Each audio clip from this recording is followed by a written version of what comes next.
कई स्टूडेंट्स हैं सवाल पूछते हैं कि क्या हम स्पोर्ट्स शूज़ पहन के जा सकते हैं इंटरव्यू के अंदर या टक्सीडो पहन के जा सकते हैं। तो उनको बता दो कि किसी की शादी नहीं है। हो सकता है कि आप पहाड़गंज से आते हैं तो सीताराम के छोले भटूरे आपको हाँ, मैं भी बिल्कुल पूछ सकता है। हो सकता है कि उन्होंने बोर्ड मेंबर ने रिसेंटली खाए हो।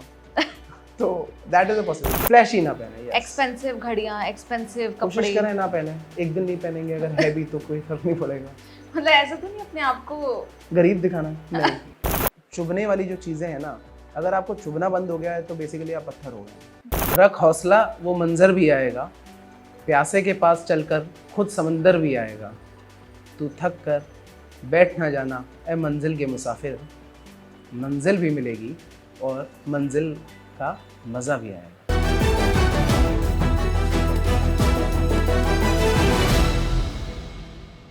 नमस्कार, स्वागत है आपका यूपीएससी एक्स्ट्रा क्लास में। और आज की खास एक्स्ट्रा क्लास में हमारे साथ एक खास मेहमान है वात्सल्य Kumar Sharma. DRDO ministry of defence में कार्यरत है। 2014 में यूपीएससी उत्तीर्ण की थी, 2013 में सीएपीएफ क्लियर किया था। आज उनसे जानेंगे यूपीएससी में क्या करना चाहिए, क्या नहीं करना चाहिए, कैसी सोच रखनी चाहिए, कैसा एटीट्यूड रखना चाहिए। तो वात्सल्य जी, बहुत बहुत स्वागत है आपका न्यूज़ तक पर। आज हमारी खास एक्स्ट्रा क्लास क्योंकि आपके साथ लगी है, सवालों का जो दौर है वो शुरू करेंगे। सवाल क्या, ज़्यादा कॉन्वर्जेशन एक तरह की रहेगी। मैंने आपको कहते हुए सुना कि यूपीएससी कैंडिडेट्स जो होते हैं वो दो तरह के होते हैं। एक जो डेडिकेटेड होते हैं, अफसर बनना चाहते हैं, और एक जो थोड़े मटेरियलिस्टिक सोच के साथ आते हैं। तो यहाँ सोच से भी जुड़ी हुई बात हम करेंगे। बात करेंगे जो आपने कहा कर्म और फल, ये कैसे स्टूडेंट्स होते हैं और दो तरह के स्टूडेंट्स कैसे होते हैं, ज़रा बताएं। देखिए, एक बहुत पहले मैंने एक लाइन सुनी थी, शायद पैरा एसएफ के मेजर रिटायर्ड हैं, उन्होंने कही थी कि कर्म वो करो जिसको करना ही फल लगे। तो यही यूपीएससी एस्पिरेंट के लिए भी एकदम क्लियरली अप्लाई होती है कि आप प्रोडक्ट पे ध्यान दें। प्रोडक्ट है इसकी सिविल सेवा करनी है। सिविल मतलब जनता, और सेवा करनी है जनता की। तो सेवा करने जा रहे हैं तो सेवार्थ का भाव अगर मिसिंग है जी। तो बाय प्रोडक्ट पे कितना भी फोकस करें, आप अच्छे सिविल सर्वेंट नहीं बन पाएंगे। तो मेरा जो इसमें मानना होता है वो यही है कि प्रोडक्ट पे ध्यान दें, सेवा पे ध्यान दें। और कई ऐसे स्टूडेंट्स भी होते हैं जो गाड़ी घोड़ा बंगला इस लालच में, या मतलब सच है। जो एज प्रोफाइल है वो रहता है 18 से 25 का, जिसमें ये सारी चीज़ें फैसिनेशन होती हैं। तो मैं समझता हूँ ये नेचुरल चीज़ है, जिसमें वो किसी भी प्रोफेशन में जा रहे हो, इस एज प्रोफाइल का ये नेचुरल टेंडेंसी है कि वो गाड़ी और इन सब चीज़ों के प्रति अट्रैक्ट होते हैं। जी। और क्योंकि यहाँ बात सोच से ही जुड़ी हुई है, बुनियादी बात यहाँ सोच ही है। तो सोच, आप यूपीएससी में आते भी हैं, आप अपने इंटरव्यू में जाते हैं, उसके पहले आपके 2 राउंड्स होते हैं। तो किस तरह की सोच आपको रखनी चाहिए, और मतलब ये इंश्योर करना चाहिए कि मैं किसी मटीरियलिस्टिक चीज़ों के लिए नहीं जा रहा हूँ? देखिए, सोच जो है वो एक लिविंग ऑर्गेनिज्म की तरह है, उसे इवॉल्व होना पड़ेगा। जैसे आप प्रिपेयर करने के लिए जा रहे हैं तो क्या सोच होनी चाहिए, उस समय पे आपको पता होना चाहिए आप ये क्यों कर रहे हैं। अगर आप प्रिपरेशन स्टार्ट कर दिए हैं तो आपको ये पता होना चाहिए अब मेरी सोच क्या होनी चाहिए कि मेरे को क्या चीज़ें प्रायोरिटी देनी है, पढ़ाई को प्रायोरिटी देनी है, या फिर अपनी जो भी वर्क लाइफ बैलेंस होता होगा उसको बैलेंस को रखना है, एन्जॉयमेंट वर्सेस पढ़ाई का बैलेंस। उसके बाद आप जब प्रीलिम्स दे रहे हैं तो क्या सोच होनी चाहिए कि मेरे को एलिमिनेशन का टेक्निक आनी चाहिए। तो हर लेवल पे सोच जो है वो डेवलप होती रहनी चाहिए आपकी, और वो बहुत इंपॉर्टेंट है। एटीट्यूड मैं समझता हूँ मोस्ट इम्पॉर्टेंट पार्ट है आपका। जी। और जैसे वात्सल्य जी, मैं कई कोचिंग इंस्टीट्यूट्स हैं पॉपुलर, वहाँ गई, स्टूडेंट से मिली। वहाँ पर मुझे भी इस तरह की स्टूडेंट्स मिले, कई बहुत डेडिकेटेड, ऑनेस्ट, और हर तरह के स्टूडेंट्स थे। कई स्टूडेंट ऐसे थे जो खुद सेल्फ कोचिंग कर रहे थे लाइब्रेरी में बैठकर, और कई स्टूडेंट थे जो कोचिंग में एनरोल करते हैं और वहाँ जाकर पढ़ते हैं। तो ये आपको लगता है कि सेल्फ कोचिंग से भी एक कैंडिडेट जो है वो अपने आप को सफल बना सकता है, या फिर कोचिंग में जाना ही ठीक है?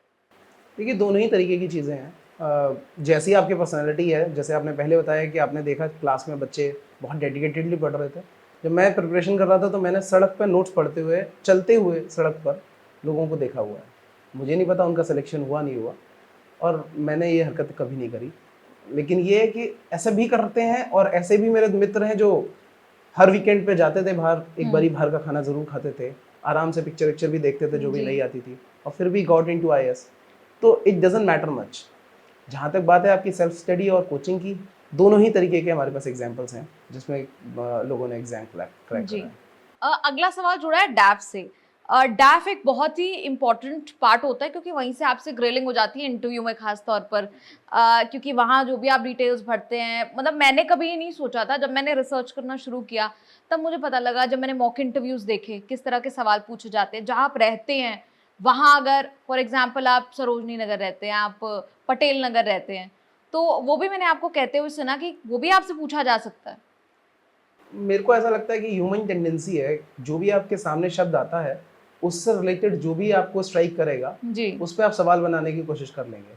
मान लीजिए उसमें लिखा है पटेल नगर, तो हो सकता है उन्हें सरदार वल्लभ भाई पटेल की स्टैचू ऑफ यूनिटी याद आ जाए, और हो सकता है वो स्टैचू ऑफ यूनिटी घूम के भी आए हों और कोरिलेशन बन जाए और वो एक सवाल पूछ दें। हो सकता है गुजरात पे पूछ दें, हो सकता है कि this culture of making idols पूछ दें, तो पूछ वो हो सकता है उसी कि आप पहाड़गंज से आते हैं तो सीताराम के छोले भटूरे आपको हाँ मे भी बिल्कुल पूछ सकता है। हो सकता है कि उन्होंने उन्होंने बोर्ड मेंबर ने रिसेंटली खाए हों, तो दैट इज अ पॉसिबिलिटी। और लाजपत नगर से आते हैं तो डोलमा आंटी के मोमोज। जी इसका जी मतलब जी। ये नहीं है खाने पर इंटरव्यू नहीं है, तो ऐसा कुछ नहीं है। लेकिन जैसे आपने कहा कि जगह, जिस जगह जगह से आप आते हैं, आप दिल्ली हो या कहीं की भी कोई भी जगह से हो, तो उसकी हिस्ट्री आपको कहीं ना कहीं पता होनी चाहिए। इसका बेसिक पर्पस ये है, जैसे फॉर एग्जांपल आप किसी ग्रामीण परिवेश से अपने आप को दिखा रहे हैं थ्रू योर फॉर्म, जी।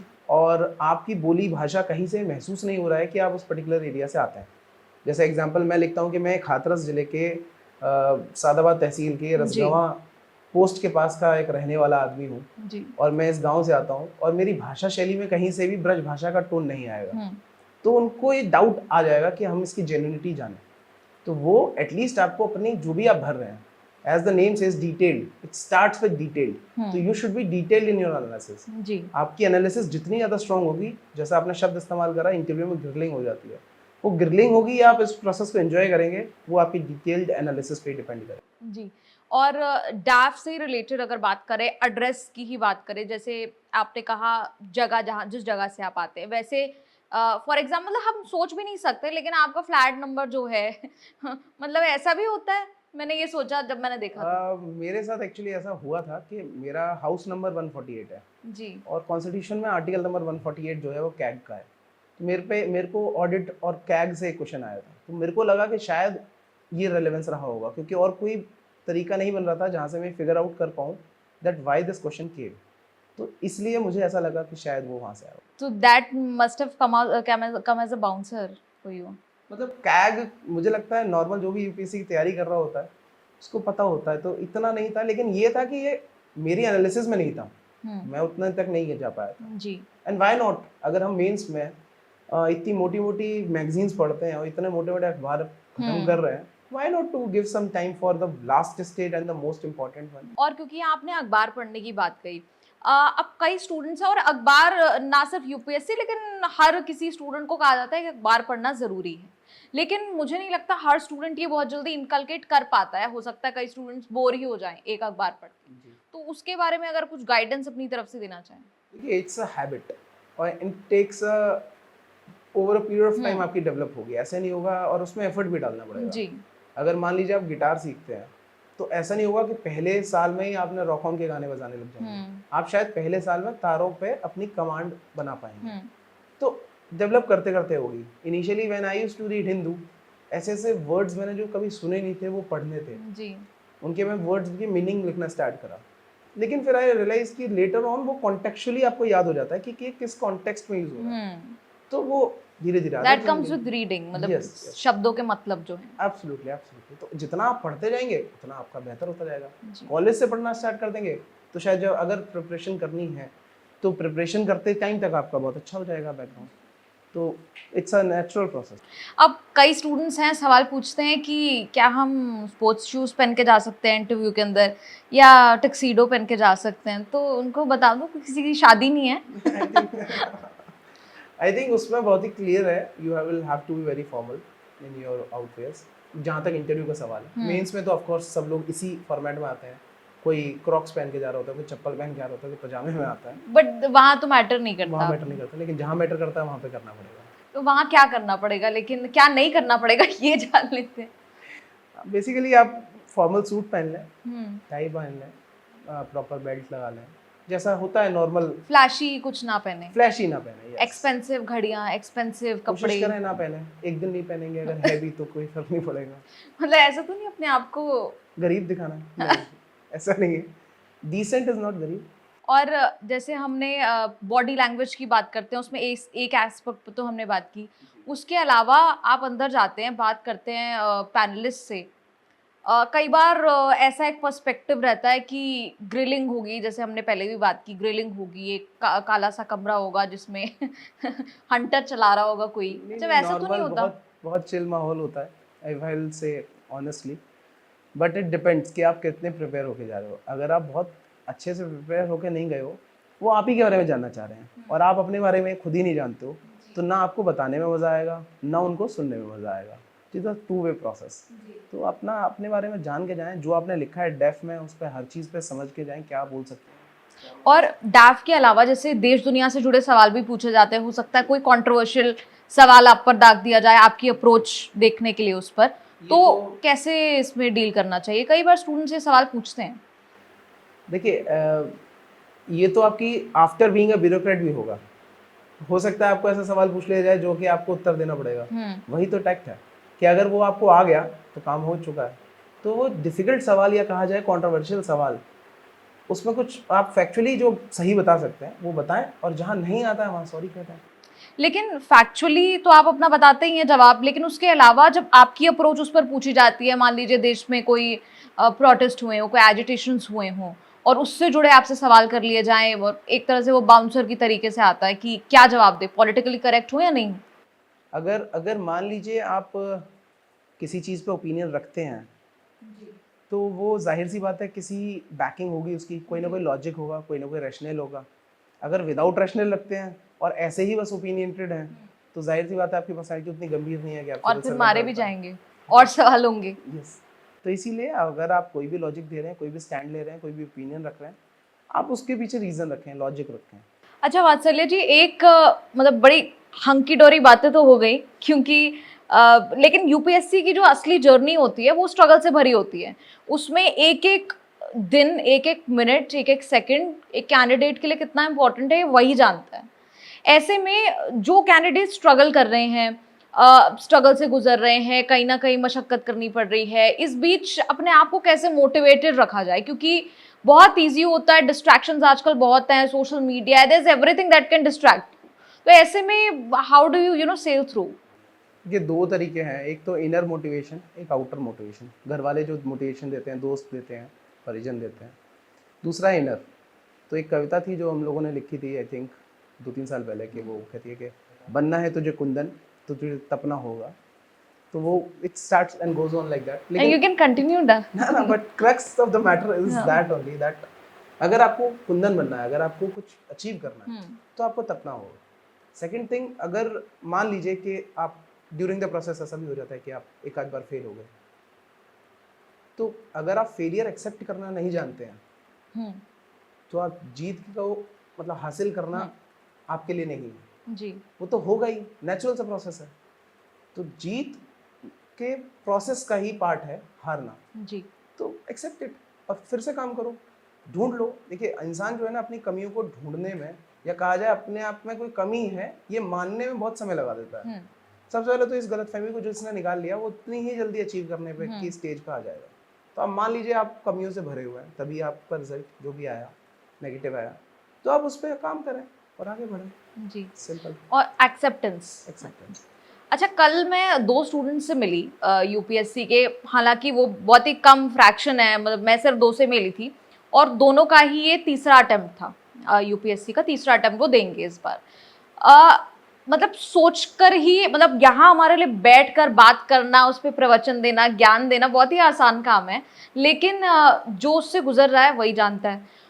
मतलब सोच के ही बड़ा ही मुश्किल लग रहा था कि किस तरह से इनका स्ट्रगल रहा होगा। और जैसे आपने कहा भी कि एक एक्सेप्टेंस होना ज़रूरी है कि 2 बार 3 बार अगर फेल हो गए तो, लेकिन कई ऐसे भी स्टूडेंट्स हैं जो डिप्रेशन में आ जाते हैं, एंजाइटी होती है, वो कैसे डील करें? क्योंकि ये हम जितना ही नकार लें, लेकिन सच्चाई है। See, I have been through the process. तो whatever I'll say, मेरा एक्सपीरियंस जो था वो मैं बता सकता हूँ। मेरे को क्योंकि ऐसा लगता था कि पहले एक बैकअप होना चाहिए, then I will go for the exam. तो आई क्लियर्ड CAPF, वो भी यूपीएससी का एक एग्जाम होता है, बहुत अच्छा एग्जाम होता है आपको। Yes, so I cleared that first and then I went for civil services because of the simple fact that I knew myself कि मेरे को ज़्यादा स्टेबिलिटी मिल रहेगी अगर मेरे पास कोई बैकअप होगा। लेकिन this is not the only option you should opt. In case अगर आपके 2-3 अटैम्प्ट हो गए हैं तो सर्टेनली अगर आपको लग रहा है कि आप उस स्टेज पे आ गए हैं कि आपको एंशियस हो रहे हैं, एंग्जाइटी हो रही है, स्ट्रेस हो रहा है, तो you get a easy backup for yourself and then move ahead with the path. अच्छा, एक इसी से जुड़ा हुआ सवाल ये कि कई स्टूडेंट्स जो होते हैं डिप्रेशन में आ जाते हैं और कहीं ना कहीं ये मान लेते हैं कि भाई एग्जाम में एक बार फेल हो गए, 2 बार फेल हो गए, यही अपनी अब आइडेंटिटी है और अपनी वर्थ जो है उसी से डिसाइड करते हैं। ऐसे स्टूडेंट्स को आप क्या कहना चाहेंगे? देखिए, है तो ये यूपीएससी एक्स्ट्रा क्लास, लेकिन असली जो मुद्दे हैं उन्हें भी नकार नहीं सकते बिल्कुल। देखिए, यूपीएससी एक एग्जाम है, जिंदगी नहीं। We should be very clear with this. एक एग्जाम है, हुआ अच्छा, नहीं हुआ, जिंदगी में 50 चीज़ें हैं जो आप कर सकते हैं। कई लोग हैं हमारे सामने जो बहुत सक्सेसफुल हुए। I think Satya Nadella was one of them, जो कि अब माइक्रोसॉफ्ट के CEO हैं। उन्होंने एग्ज़ाम दिया था और नहीं हुआ। आई थिंक एक स्टैंड अप कॉमिक है बस्सी, आई थिंक उन्होंने ही ऑल्सो रिवील्ड दिस थिंग कि he gave the exam and he became so famous and he is doing good. Do whatever you like, और उसमें आपको इवेंचुअली जैसे जैसे आप ग्रो करें आपकी वर्थ भी बढ़े। तो वही अगेन कर्म वही करें जिसे करना ही फल लगे, तो वो अच्छा लगता है। यही मुझे लग रहा है, यही आपका idea of life. This creates life simple. I think वो अगर मज़ा नहीं आ रहा छोड़ दो। अच्छा, एक आपने कुछ देर पहले बात बोली कि एक प्लान बी आपके पास था CAPF के रूप में, आपने 2013 में दिया, 2014 में आपने यूपीएससी दिया।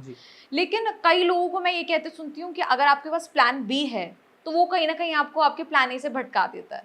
वही डिपेंड करता है। जैसे फॉर एग्जांपल अगर आपकी जैसे IT फर्म में थे मेरे कुछ दोस्त, और वो जब भी प्रिपेयर करते थे उनको लगता था कि हम लोग अपनी कोडिंग की वजह से प्रिपरेशन अच्छे से नहीं कर पा रहे हैं, तो some of them took a break for couple of years और क्लियर कर अब आगे बढ़ गए। कुछ का नहीं हुआ, वापस चले गए। तो इट डिपेंड्स कि आप उसे ले कैसे रहे हैं। चीज़ें वही होती हैं। बारिश हो रही है, अगर आप गाड़ी के अंदर हैं बहुत अच्छी लगेगी बारिश। अगर आप गाड़ी के बाहर हैं और छतरी भी नहीं है तो आपको बहुत बुरी लगेगी वही बारिश। चीज़ वही है, आप किस कंडीशन में उसे परसीव कर रहे हैं, आपकी सिचुएशन क्या है, मैटर वो करेगा। अच्छा, एक बात और आपने कही, स्टूडेंट्स समंदर की तरह हैं, ये आप क्यों कहते हैं? इसके क्या मायने? आई थिंक स्टूडेंट की सोच जो है उसके बहुत सारे एस्पेक्ट्स हैं। ऐसा नहीं है कि उसमें हम एक धारा बना दी कि यूपीएससी एक धारा है, इस गंगा में जो नहीं नहाया वो पवित्र नहीं है, इस तरीके से कुछ नहीं है। समुंदर है, there are ample opportunities. IT आज की डेट में कितने तो स्टार्टअप वाले बच्चे हैं जिन्होंने इतना अच्छा करा, तो इट डजंट मैटर मच। तो समुंदर बराबर अपॉर्चुनिटीज हैं आपके पास। अच्छा, एक चीज मैंने और कहते हुए आपको सुना, आपने कहा कि क्या आप अपने आप से झूठ बोलते हैं? ये सिर्फ यूपीएससी के कॉन्टेक्स्ट में नहीं, लेकिन एज अ ह्यूमन बीइंग, वो अगर आप बता पाएं कि क्या एक इंसान अपने आप से झूठ बोले, क्या क्या उसका कॉन्टेक्स्ट क्या रहा था? एक्चुअली ये ऑब्जर्वेशन ही थी मेरी कि यूजुअली इंसान जो होता है एक फिक्शन में जीता है। हकीकत कुछ और होती है लेकिन उसको कुछ और दिख रही होती है। उसको अपने आप अपनी इमेज या फिर अपने उसके बारे में लोग कितना सोचते हैं या फिर वो कितना वर्थफुल है, ये हमेशा उसमें एक डेफिसिट रहता है जो एक्चुअल जो हकीकत होती है उसमें। तो मेरे को लगता था कि इंसान हमेशा ना ये बोलता है कि नहीं नहीं यार मेरे में कोई कमी नहीं है, वो तो एक्सटर्नल फैक्टर्स थे, मेरा लोगों ने साथ नहीं दिया या मैं इस वाली चीज़ में रह गया। मतलब कुछ ना कुछ उसने रीज़न अपने लिए जस्टिफिकेशन बना रखा है जस्ट बिकॉज कि वो एक्सेप्ट नहीं करना चाहता या करना चाहती कि उसमें कोई कमी थी। तो उसी कारण से वो पाइलअप होती जाती है इवेंचुअली। झूठ बोलने की एक टेंडेंसी बन जाती है, खुद से झूठ बोलने की। दूसरों से बोलोगे उसमें उतना हार्म नहीं होगा आपको, लेकिन आप खुद से जो झूठ बोलने लगते हो उसका आपका पर्सनैलिटी का डेवलपमेंट रुक जाता है। आप इवेंचुअली ये मानते ही नहीं कि आपके अंदर कोई कमी है, तो अगर कमी ही नहीं है तो सुधारोगे क्या या लर्न क्या करोगे? तो आप एक भरा बर्तन बन जाते हो। तो कोई अगर आपको कुछ बताएगा भी तो भी ओवरफ्लो ही होगा, उसमें से कुछ अंदर नहीं जाएगा। तो दैट इज द। और यही यूपीएससी स्टूडेंट्स जो आपको सुन रहे हैं इस वक्त, कहीं ना कहीं ये उन पर भी अप्लाई होता है? यस बिल्कुल। समाओ क्योंकि उनको लगता है, क्योंकि उन्होंने 10-12 घंटे की सिटिंग दी है हर पिछले 1 साल से 1.5 साल से, और मान लीजिए उनका कोई और दोस्त है जिसने 6-7 घंटे ही पढ़ा था या फिर मैक्सिमम वो 5-6 घंटे ही पढ़ता था, उसका सिलेक्शन हो जाता है, इनका नहीं होता। तो they crave about UPSC, they crave about everything in life, but they will never see कि एफिशिएंसी कितनी थी। और कितने स्ट्रक्चर्ड थे आप अपनी अप्रोच में, कितने ओरिएंटेड थे आप एग्जाम के लिए, वो बहुत इंपॉर्टेंट है। जी। और एक चीज और आपने एक इंटरव्यू में कही थी कि कुछ चीजें जिंदगी में चुभना जरूरी है, सेल्फ क्रिटिसिज्म भी जरूरी है। तो ऐसे कोई आपके खुद के इंस्टेंसेस रहे हो पहले जब आप तैयारी कर रहे थे या उसके पहले? क्योंकि यहाँ हमारा जो मोटिव है वो ये कि इंस्पायर हो, और आज जहाँ आप खड़े हैं यहाँ तक आप कैसे पहुंचे, क्या कुछ वो चुभने वाली क्या चीजें रही? देखिए, इंस्पायर तो आई डोंट नो मैं कर पाऊंगा नहीं कर पाऊंगा। मैं तो अपनी मैं तो हो गई जर्नी हूँ, मैं तो हो गई हूँ आज। मैं तो अपनी बस जर्नी शेयर कर दे रहा हूँ। लेकिन ये है कि हाँ, मेरा पर्सनल मानना यही है कि चुभने वाली जो चीज़ें हैं ना, अगर आपको चुभना बंद हो गया है तो बेसिकली आप पत्थर हो गए हैं। पत्थर हो गए मतलब डेवलपमेंट अब होगा नहीं, अब आपका मेटामॉर्फोसिस होगा। बस आप बेसिकली अब चूरन बन के मिट्टी बनेंगे। अगर आपको कुछ ग्रो करना है तो आपके अंदर एक भावना होनी चाहिए कि हाँ, ये चीज़ मेरे को बोली जा रही है, ये चीज़ मेरे बारे में सोची जा रही है, या ये मेरे को खुद महसूस हो रही है अपने बारे में, और आप खुद ही को उसे एक्सेप्ट नहीं करेंगे या महसूस नहीं करेंगे तो there is no point of it. So I think कि वो तो बहुत ज़्यादा ज़रूरी है चुभने वाला। एंड इनफैक्ट तब नहीं, अभी भी शायद मैं अपना सबसे बड़ा क्रिटिसाइजर हूँगा। I can claim that. Self improvement होना बंद हो जाएगा जिस दिन आपने अपने आप को क्रिटिसाइज बंद कर दिया। अकेले में मेडिटेट करिए और सोचिए क्या गलती है। अच्छा वात्सल्य जी, कॉमन पर्सपेक्टिव या मिथ है तो इसे आज तोड़ ही दीजिए। स्टूडेंट सोचते हैं कि एक पर्टिकुलर बैकग्राउंड या एक पर्टिकुलर हो सकता है आईआईटी या आईआईएम वाले ही यूपीएससी क्लियर कर सकते हैं। ऐसा सोच के कई स्टूडेंट्स तो एग्जाम ही नहीं देते, और कई स्टूडेंट्स हैं जो 2-3 अटेम्प्ट देते हैं लेकिन उसके आगे फिर नहीं बढ़ते, कि ये सोच के कि ये सिर्फ जीनियस ही अटेम्प्ट कर सकते हैं। जब हम छोटे थे तो एक कहानी थी, उसमें ऐसा बताते थे कि गांव में एक राक्षस आया, बहुत बड़ा दैत्य आ गया और सब लोग डर के भागने लग गए। बस एक आदमी खड़ा रहा और उसने बोला कि इसे मारा जा सकता है। तो उन्होंने बोला कैसे, इतना बड़ा है, इसे कैसे मारोगे? तो उन्होंने बोला इसीलिए तो मार पाएंगे क्योंकि इतना बड़ा है, कहीं भी मारोगे पत्थर इसी को लगेगा। तो it is almost like that. जितनी बड़ी आपने समस्या को दिमाग में बना लिया, जितना आप उससे डर गए, जितना भय आपने अपने अंदर उत्पन्न कर लिया, वहीं आपकी आधी गेम खत्म हो गई। तो आई थिंक किसी भी बैकग्राउंड के हों, कितने भी परसेंटेज आए हों, अगर आप उस पर्टिकुलर समय पर कायदे से जो डिमांड ऑफ द पेपर है, डिमांड ऑफ द एग्जाम है, जिस भी तरीके से एग्जाम में क्वेश्चन पूछे जाते हैं उस तरीके से आप लिख पाते हैं, you can very well clear the exam. There is no doubt about it. Background का जहाँ तक बात है, वो आपने खुद अपने ऊपर सेल्फ इम्पोज्ड इमेज अपनी बनाई, उसकी वजह से, नथिंग मोर देन। जी। और क्योंकि यूपीएससी एक्स्ट्रा क्लास है, इसलिए एक खास एक्स्ट्रा टिप उन सभी स्टूडेंट्स के लिए। टिप तो पता नहीं, एक शेर बोल देता हूँ। रख हौसला, वो मंजर भी आएगा, प्यासे के पास चलकर खुद समंदर भी आएगा, तू थक कर बैठ ना जाना ए मंजिल के मुसाफिर, मंजिल भी मिलेगी और मंजिल का मज़ा भी आएगा। धन्यवाद। बहुत ही मतलब मुझे तो इंस्पायर कर दिया डेफिनेटली, और तमाम जो लोग देख रहे हैं, खास तौर पर यूपीएससी एस्पिरेंट्स देख रहे हैं, क्योंकि वो जो जर्नी जीते हैं, जो स्ट्रगल वो देखते हैं, उनको ये जरूर सुनना चाहिए आज। वात्सल्य जी, बहुत बहुत शुक्रिया न्यूज़ तक से जुड़ने के लिए, और जो आपने आखिर में पंक्तियां बोली उससे हम भी इंस्पायर हुए। तमाम स्टूडेंट्स जो हमें इस वक्त देख रहे हैं वो भी कहीं ना कहीं इंस्पायर होंगे।